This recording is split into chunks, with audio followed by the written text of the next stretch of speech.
Executive Director of the Coastside Land Trust. And it's my pleasure to introduce Toni Corelli this morning. She's quite famous here in San Mateo Coast for her knowledge and experiences with the plants that grow along our coastal community and other habitats as well. Today, she's going to be presenting the amazing plants of coastal San Mateo County. And she has such incredibly beautiful pictures, and I know you will enjoy hearing everything she has to say. And Toni, take it away. Thank you, Joe. As Joe said, my name is Toni Corelli, and I am a botanist. Welcome to all my friends and family, especially my dear friend Diane, whose birthday month I am celebrating. Today, I will be sharing 10 years of work learning and documenting the plants along the San Mateo Coast. My field partners and I have done this by walking all the public land trails, making lists, and adding to the list of plants previously observed. And now here is part 2, the amazing plants of the San Mateo Coast. This amazing 45-mile strip west of Highway 1 supports an amazing diversity of California native plants, thanks to all of the public land, such as state parks, San Mateo County Parks, Peninsula Open Space Trust, Pacifica Land Trust, Coastside Land Trust, and all of the other public land agencies that preserve the San Mateo Coast. I'll only be talking about a small number of plants and have tried to mention the most common ones you will see along trail. The number of plants native and non-native so far along the San Mateo Coast is about 750 species. Many of these plants occur outside of this area I am talking about as well. All of the photos were taken by myself, Avis Boutel, or otherwise noted. We have all of our photos on Flickr, and it is referenced in the reference page that will be on the Coastside Land Trust webpage about the webinar. So we're going to be visiting Devil Slide, Año Nuevo, and Bean Hollow today. Whoops. There we go. This map made by cartographer Ben Pease for our book, Plants and Plant Communities of the San Mateo Coast, shows the public land west of Highway 1. Our book is available for purchase through the Coastside Land Trust and visitors centers at San Mateo Coast State Parks. Many state parks are closed now, so call ahead and check the websites before visiting. All of the profits from the book go to support Coastside Land Trust and San Mateo Coast State Parks. And I'm just going to be talking about this little sliver of land right along the San Mateo Coast west of 1. The first place we're going to be going to is Devil's Slide. And here's a photo of my field assistants working in the field with me. The first area we will be walking on is the Devil's Slide Trail. The San Mateo County Parks maintains the trail, and this map shows the 1.3-mile trail. Highway 1 now goes through the mile-long Lantos Tunnel through Montara Mountain. Montara Mountain is a part of the Santa Cruz Mountain Range, and the Devil's Slide Trail is on the old Highway 1 road bed. And it goes for 1.3 miles toward Pedro Point, right here.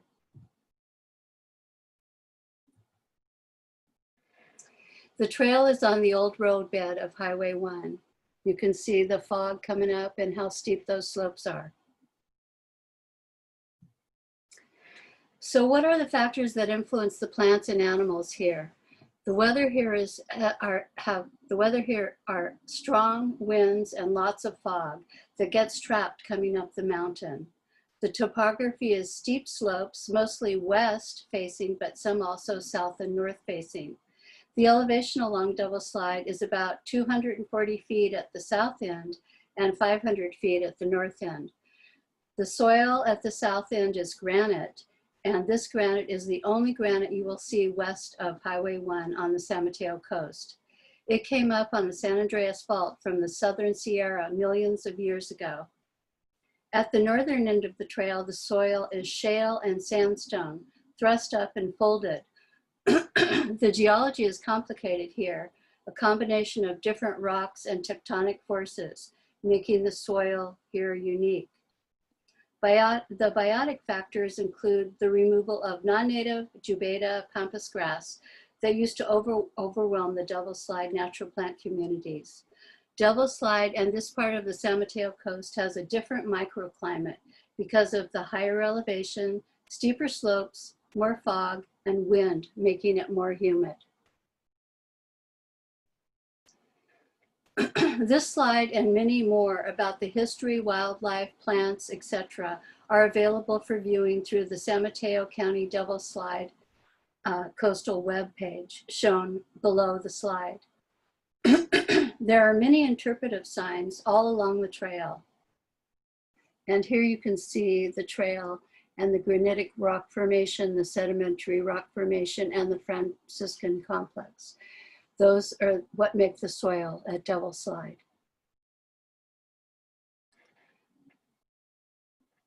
Here's, this slide shows the decomposed granite.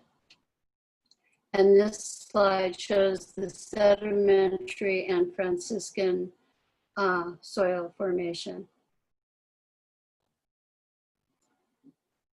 And the plants have adapted to these rocky soils with lush vegetation along the trail. Mesh put in to hold the mountain slope and was put in to hold up the mountain slope. And now the plants are filling in this, this past slide area. Plant communities are groups of plants sharing a common environment that interact with each other, animal populations, and the physical environment. Also, plant communities overlap, and many of the plants I talk about in a specific community can also occur in other plant communities. At the northern end of the coastal trail, the first plant community I am going to talk about is the Maritime chaparral plant community. It is the only place along the trail you will see this community. Montara Mountain Maritime chaparral is unique to Montara Mountain. You can see part of the mountain here and how rugged it is. The northwest facing slope where Maritime chaparral occurs is moister and receives less heat and light. Here are some of the associated plants that occur in the Maritime chaparral along Devil Slide.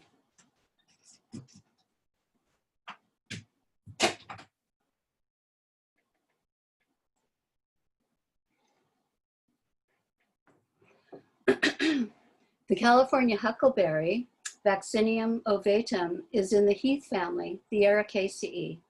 Here it is nestled in with the thimbleberries, thimbleberry and the vaccinium, or the California huckleberry. Uncommon west of 1, we have only found it along the Devil Slide. California huckleberry is an evergreen shrub with shiny green leaves. The flowers are bell-shaped and hanging down. Full of nectar, they are pollinated by many bumblebees. The fruit is an edible berry eaten by many birds and different wildlife. Did you know that sometimes nectar-robbing bees make holes in the bottom of the flower and steal the nectar without pollinating the plant, the flower?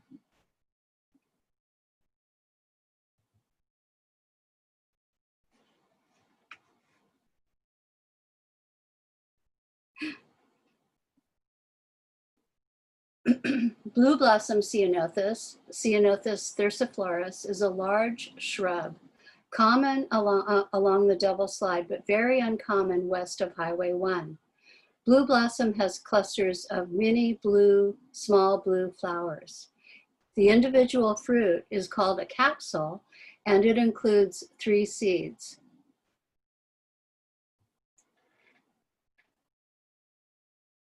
Red elderberry is a deciduous shrub or small tree, shown here in fruit with its large green leaves. Here is the upright inflorescence with many small flowers, producing these tiny red berry-like fruits. It is not the edible one used for elderberry jam, wine, and so on, but the fruit and flowers are edible by the wildlife. Twinberry is an upright deciduous shrub in the honeysuckle family, Caprifoliaceae. It can form thickets and often grows from underground rhizomes, stems that form clonal colonies. These thickets are home to wildlife and birds who eat the fruit. Twinberry has 2 identical flowers growing from a large red bract, which is a modified leaf. It is pollinated by hummingbirds going for nectar and visiting from flower to flower. Each flower forms a round red berry, and you can see the twin berries here surrounded by the red bract.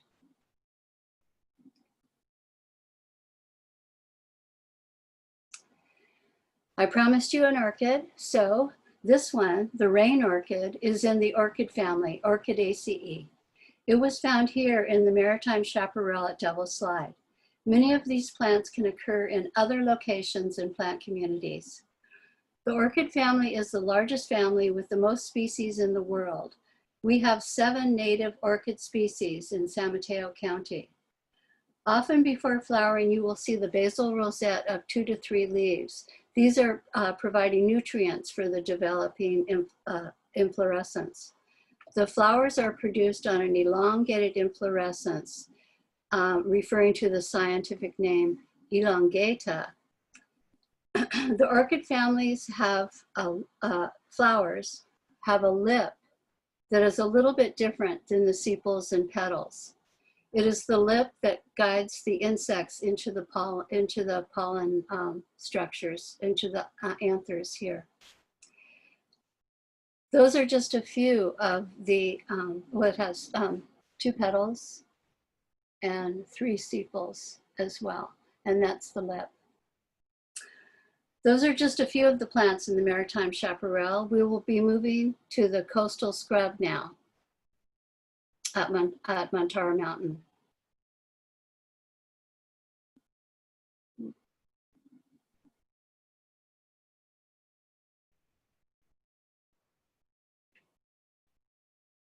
Leaving the Maritime chaparral at Devil's Slide, we come to the coastal scrub plant community.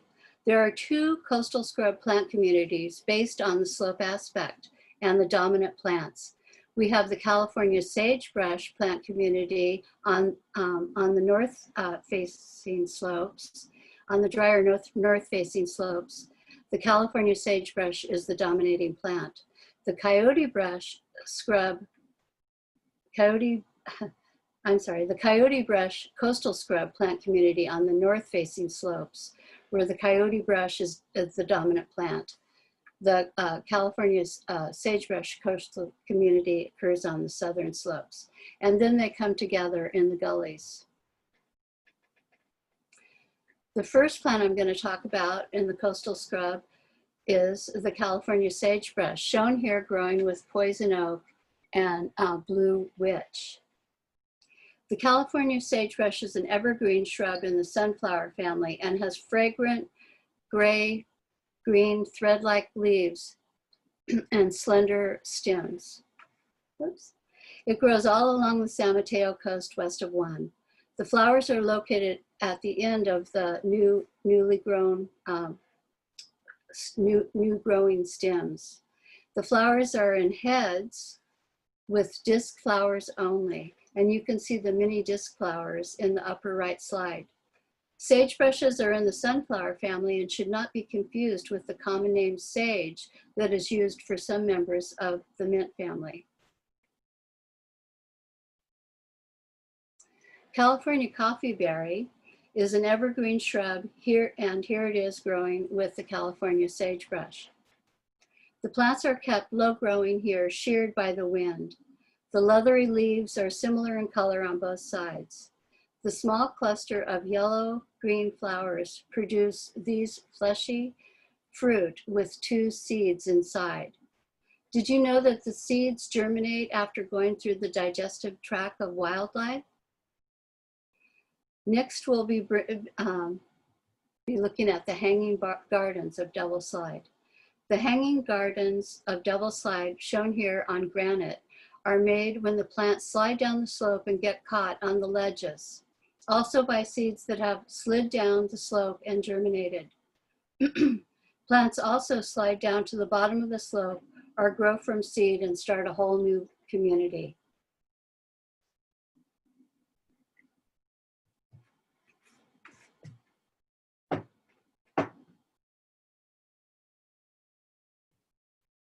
Plants and seeds slide down the slope, step by step,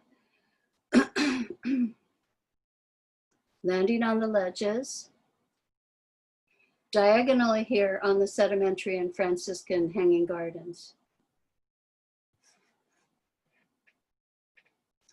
Reaching the bottom, they establish their own habitat. Here are some of the plants you can see in association with the hanging gardens. California Phacelia is in the borage family and is a herbaceous perennial, growing in and on the rocks at Devil's Slide. The flowers are in clustered called, excuse me, coiled cymes and look like a coiled caterpillar. Donna Pomeroy took this fantastic photograph. She's a great photographer and naturalist, donating her plant and animal observation to iNaturalist. iNaturalist is an online social network of people sharing biodiversity information to help each other learn about nature. A great place. Uncommon along the San Mateo Coast in California is the San Francisco wildflower, a herbaceous perennial in the mustard family, Brassicaceae. The yellow flowers are very fragrant, and from plant to plant, the color can vary from pale cream to bright yellow. The fruit are elongated calyx enclosing many seeds.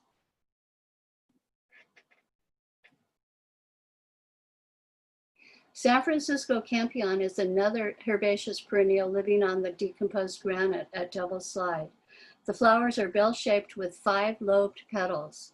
It is very uncommon in California, and you can see how it tries to survive with the invasive Jubeta grass that I'll be talking about in a minute.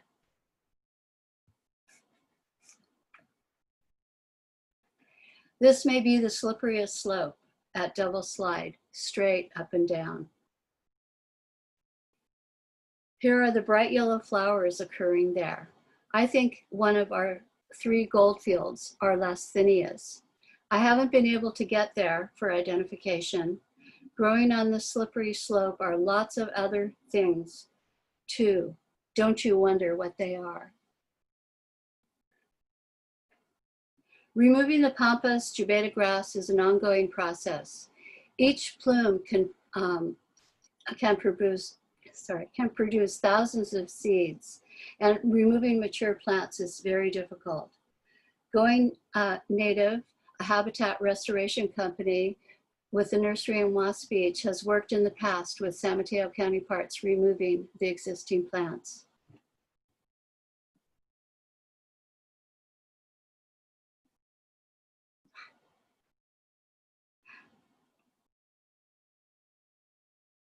I'll leave you with this image of Devil's Slide, and we will continue south about 28 miles to Bean Hollow State Beach. Devil's Slide is also a great place to see the marine life. We're moving south now, and we'll be going to Bean Hollow State Beach to see some of the plants and plant communities that occur there. We are going to this little sliver of land west of Highway 1, and we'll be walking on the Arroyo de los Frioles trail between Bean Hollow and Pebble Beach. To see just some of the plants of coastal prairie and coastal bluff scrub. This is an aerial photo showing the trail, the Arroyo de los Frioles trail, right along here, and here's Highway 1. This is an uplifted west-facing marine terrace at an elevation of less than 40 feet. The soil is unique here and is composed of ancient marine sandstones, pebbly sandstones, and mudstones. The weather rain average is about 24 inches a year, mostly falling in the winter and summer fog. The average temperature is between 40 to 68 degrees with mostly northwesterly winds. In this area, you can see these taphony formations that are uniquely textured sandstone with holes in honeycomb-like pits. The well-rounded pebbles that have been created and well-worn pebbles that have been created by the weathering process. Coastal prairie and coastal bluff at Bean Hollow along the Arroyo de los Frioles Trail. Coastal prairie, coastal bluff scrub.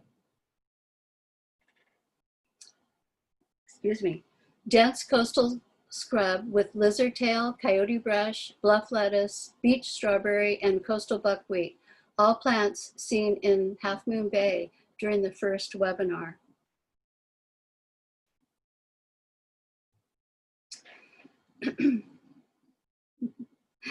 Thanks to Avis Boutel, we have a booklet showing some of the common plants seen along trail. It will be available on the Coastside Land Trust for download after this webinar. The coastal prairie is associated with California native perennial grasses and other wildflowers, and these are some of the associated plants you will see in the coastal prairie. Ocean bluff bluegrass is only one of the perennial native bunch grasses occurring here, and each plant produces many seeds. This plant is only about 6 inches tall. The inflorescence is dense and composed of many spikelets and florets. Did you know that the morphology and names of different grass parts is very complicated, and whole workshops and classes are devoted to learning the Poaceae, the grass family? There are 3 trifoliums, clovers, that are in the pea family. These are 3 that I'm going to talk about today, the pink ones.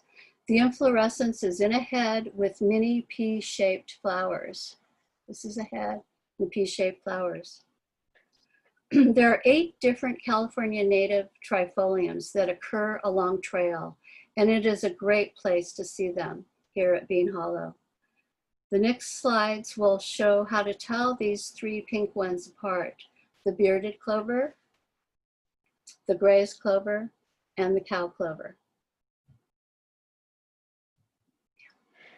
The bearded clover is an annual. The whole plant is only about 4 or 5 inches tall with tiny, tiny flowers, hairy sepals, and inflated flowers when in seed. The sepals are bristle-tipped. These are this part of the sepal with this long bristle, with plumose hairs, giving a very hairy look to the inflorescence.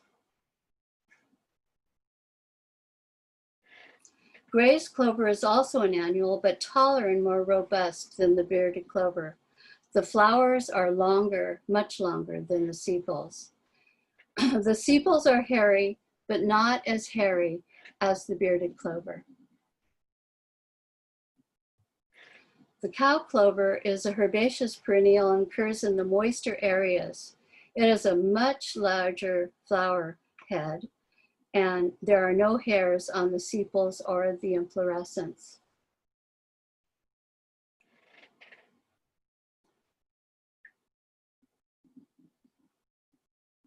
Ten years ago, I put together this guide for the trifoliums. It can be downloaded from the Coastside Land Trust after the webinar. I hope it will help you identify some of our local clovers. Coastal prairie goldfields. There are 3 of them along the trail: the California goldfields, the perennial goldfields, and the coastal goldfields. I hope this next slide will help you tell them apart. California goldfields are in the sunflower family, the Asteraceae family, and they have the ray flowers. This is a whole head of flowers with ray flowers and disc flowers, many, many flowers in a head. California goldfield is an unbranched annual with narrow thread-like leaves. They form a yellow mat with the sky lupin along trail. Perennial goldfields are low-growing branched herbaceous perennials. It is branched from the base, and each branch ending in a yellow sunflower. The leaves are fleshy and longer and wider than the California goldfield, and are mostly, the leaves are mostly entire without lobes.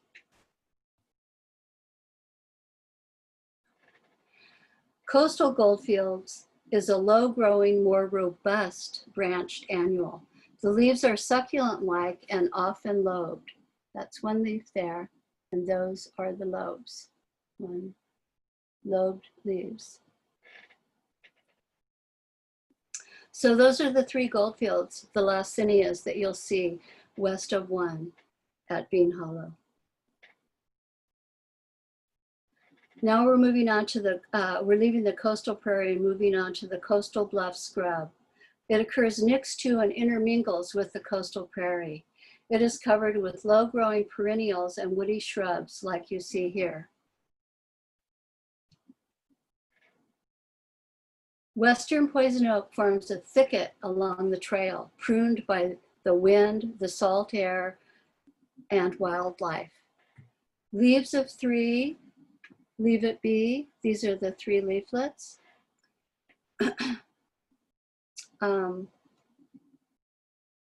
Because of the oils the plant produces, they can cause itchy skin rash. And these are the inflorescence of flowers. And there is the fruit of the poison oak. Did you know that it is not poison to the wildlife that eat the plant, flowers, and fruit?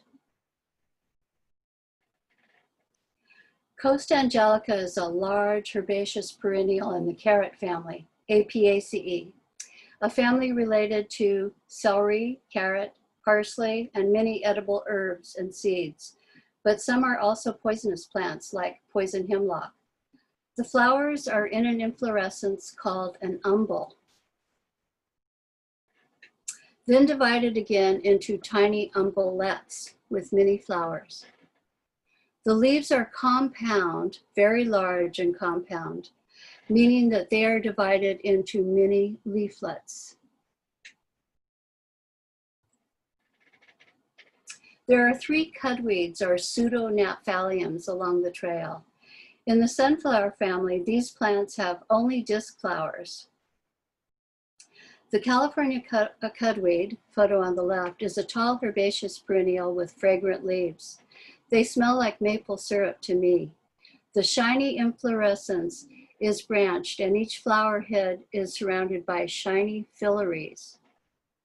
Cotton batting plant in the middle is a lower growing annual with soft hairy leaves, and they are not fragrant.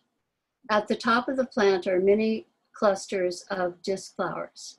These sunflowers only have disc flowers. Pink cudweed on the right-hand slide is a biennial. It flowers in the 2nd year after germinating.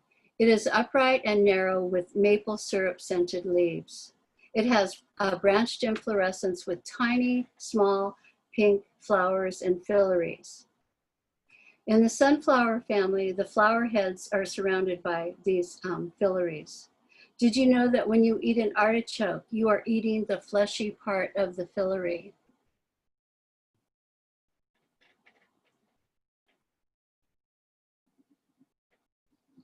Pearly everlasting is a herbaceous perennial growing from rhizomes and forms underground stems that can produce new plants. The phyllaries are bright white and not shiny like California cudweed. The leaves are a great diagnostic tool to help tell the everlastings from the cudweeds. The leaves are dark green on the upper surface and are covered with dense white hairs on the undersurface. So the two-toned leaves are the telling part of the pearly everlasting, telling the difference from the cudweeds. We will be leaving Bean Hollow and going to the coastal prairie at Nuevo now. We are 7 miles south now, heading to the Nuevo bluffs, just north of White House Creek Road. This is another uplifted marine terrace about 40 feet high.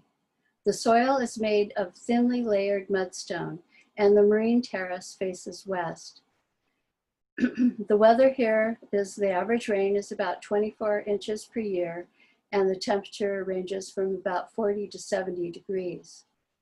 There are strong westerly winds and fast-moving fog, often a place on the San Mateo Coast that will clear of fog first. One biotic factor is the occasional controlled burns by California state parks.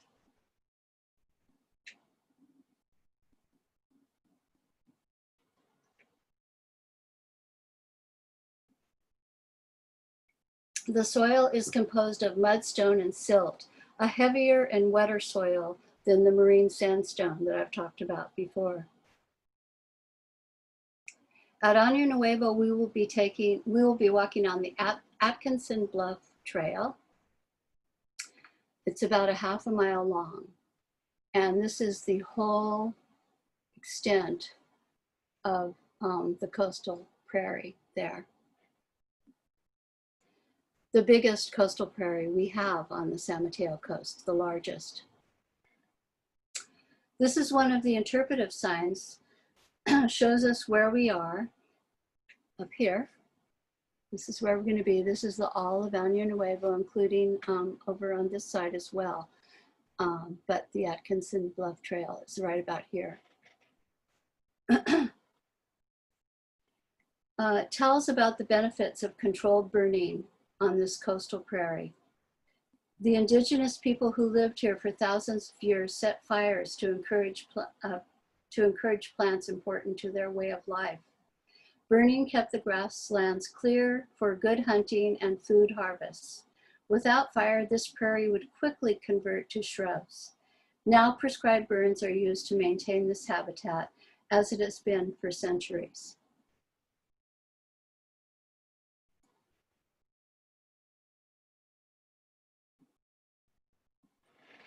Oops. The right side of the trail, going out to the trail, shows the burned area. The left side, not burned, showing the non-native grasses and the buildup of thatch. Many plants in natural lands have adapted to being able to come back after fire. Plants vary in their response to fire. Fire readily kills some plants and rejuvenates others, and some even may require fire to get started. Plants come back by stump sprouting that can occur from roots, rhizomes, the base of a trunk, branches, below ground root crowns, and grass crowns. Some seeds germinate only by heat and ash, and will only germinate after a fire. And there are many other adaptations that plants have as well to adapting to fire. This slide shows the result of controlled burns in the coastal prairie and coastal scrub, composed now of native grasses and wildflowers. The area nearby here is burning right now, the CZU lightning complex fire, which was started by lightning. We hope everybody is safe and stays safe.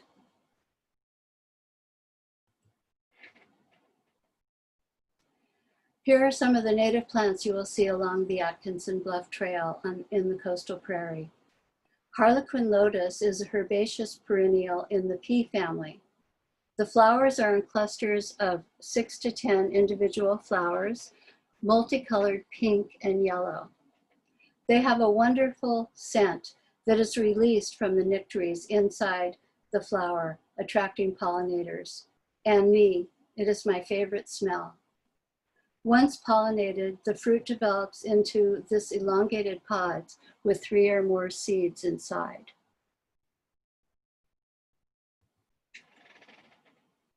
Yellow-beaked owl's clover is an annual, usually not more than 6 inches tall. Here is a mass of them along the ground.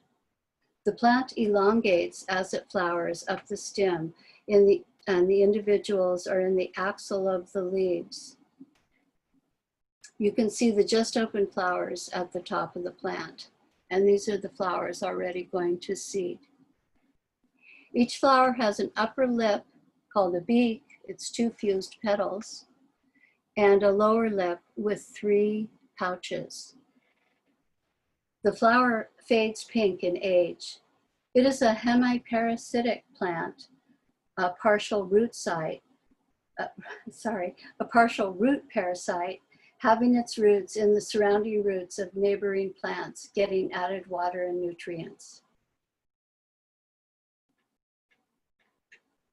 Here are 3 lily-like bulb plants in the Rhodea Themidaceae family. They all have 6 perianth parts, the collective term for the sepals and the petals.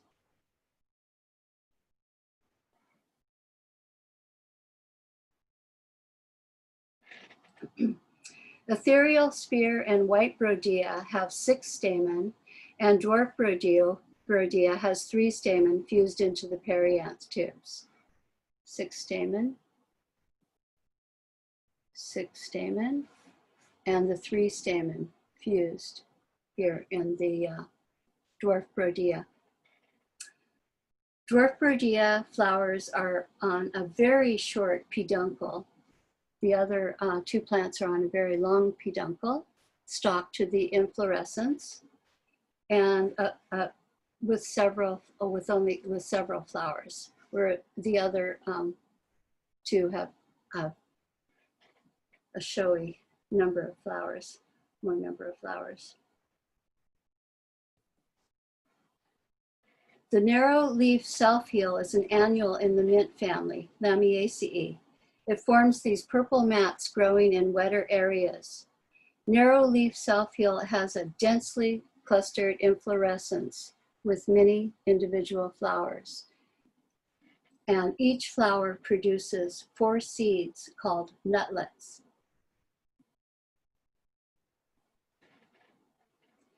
California hairgrass is called hairgrass because of the narrow leaves.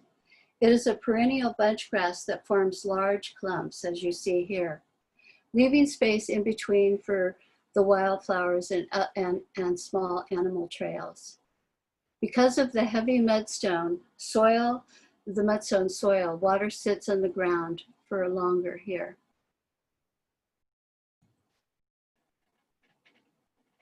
California hairgrass shown here in flower. The inflorescence is spike-like and narrow, and each plant has multiple inflorescences producing lots of seeds. Purple needlegrass is another perennial bunch grass, and it is our California state grass.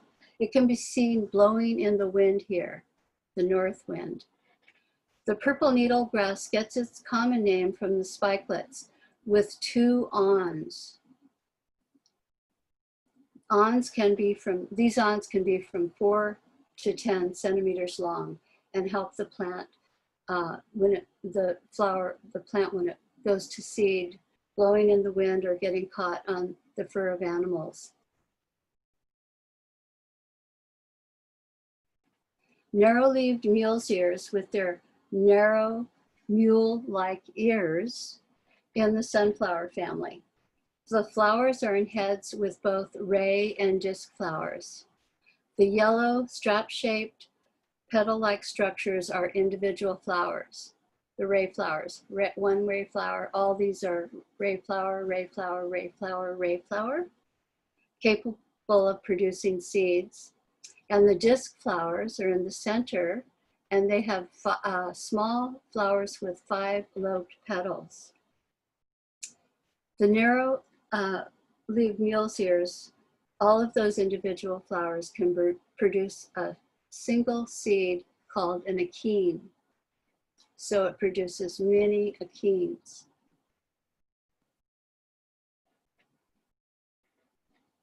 That's all for the Atkinson Bluff Trail at Año Nuevo. I may have gone a little fast, I'm sorry. It looks like I'm going to be ending up a little bit sooner than I thought. But these are just some of the plants that occur along the San Mateo Coast west of Highway 1. I hope I have shown you that the San Mateo Coast west of Highway 1 encompasses a treasure trove of native wildflowers from Daly City to Santa Cruz County. Thanks to the public land provided to us by the state parks, San Mateo County Parks, Peninsula Open Space Trust, Pacifica Land Trust, Coastside Land Trust, and all of the other public land agencies that preserve the San Mateo Coast.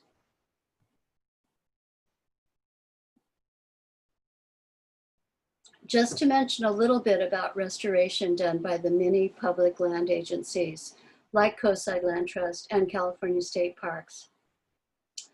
There are many volunteer opportunities to help in many ways, and I've put references to them on the Coastside Land Trust webpage for this webinar. Volunteers at Pigeon Point Lighthouse along the San Mateo Coast have restored the California native plant vegetation, taking out the monoculture of ice plant and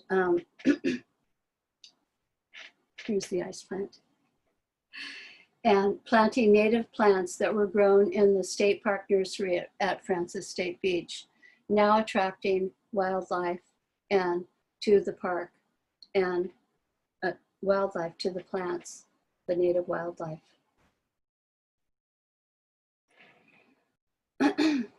Thanks to the Coastside Land Trust for inviting me to share this information with you. Thanks for joining me on our walks today. I hope everyone stays safe and hope to see you on the trails when it is safe again. If you plan to go to any of the public lands along the San Mateo Coast, call first and be sure they are open and safe. So I did end a little bit earlier. Sorry, I guess I could have put more plants in. And now I'm going to take some of your questions.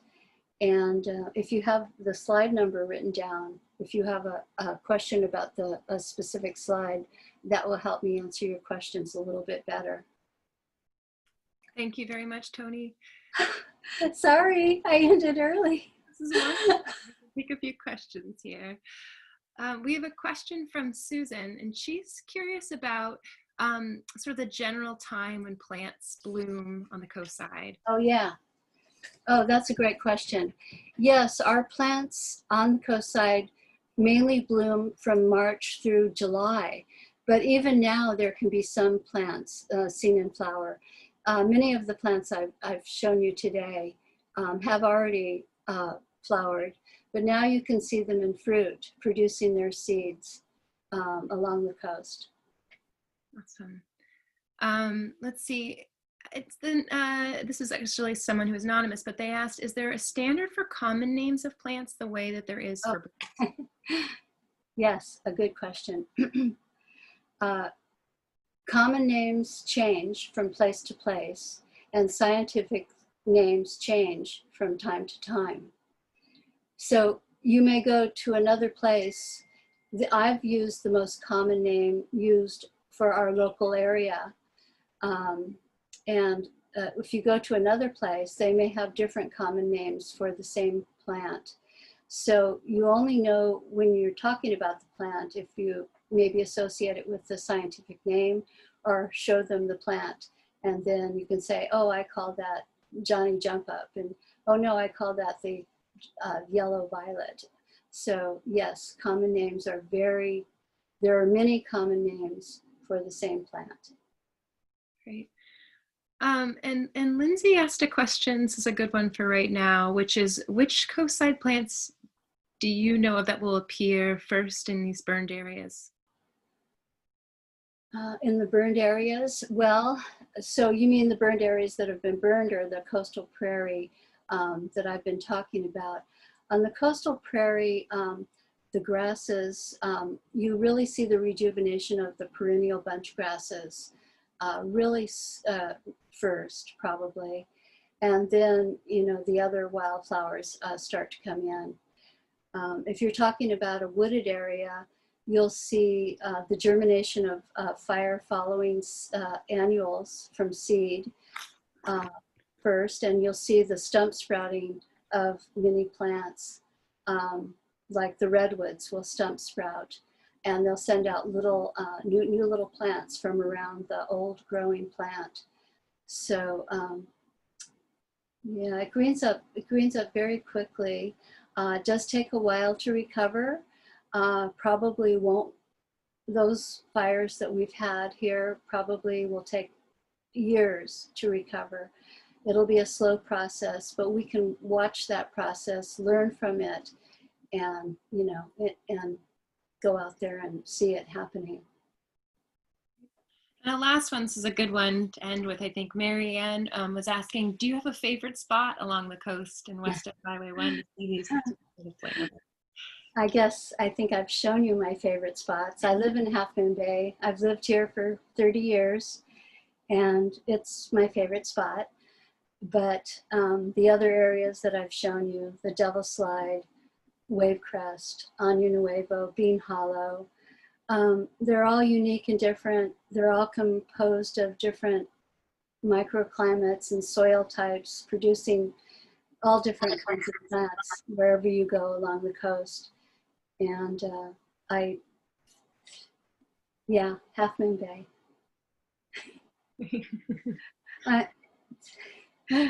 Hi, Kate. Well, thank you again very much. I hope that for many of you who are here today, you got to see Devil Slide and the beautiful plants that you would see in Devil Slide and Nuevo and Bean Hollow. And for any of you who missed last week, if you can check out our website on either the blog or you can get onto our YouTube channel and check out the video footage from Toni's talk last week. And I can still send in questions, and I can answer them and send them out to you. Great. So we'll have a follow-up email. Ms. Corelli has been very, very kind to answer your questions that we don't get to today. And we'll send a follow-up email this week with both the recording of this video. So if you didn't get to see all of it or you want to share it with someone else, a link to the YouTube channel and this particular video. It will also be up on our social media. So if you aren't connected to us by social media, this is a great time to get on there through Facebook or Twitter or LinkedIn, Instagram, all those. And thank you all for being here today. Let's see. Next, we have a little bit of a break, and at the end of September, Dr. Janet Leonard will be here to talk with us about banana slugs, September 26th, and they're fascinating invertebrate to learn about.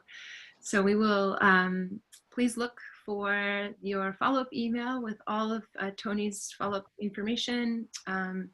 And then you will be getting an email coming, or if you keep up with us, about our next piece in our webinar series with Dr. Janet Leonard. If you haven't already, this is a great time to remember to please donate to the Coastside Land Trust. This is important preservation work. This is a very important time for us to be focusing on the preservation of this important land for these plants and for all of us who are here on the coastside.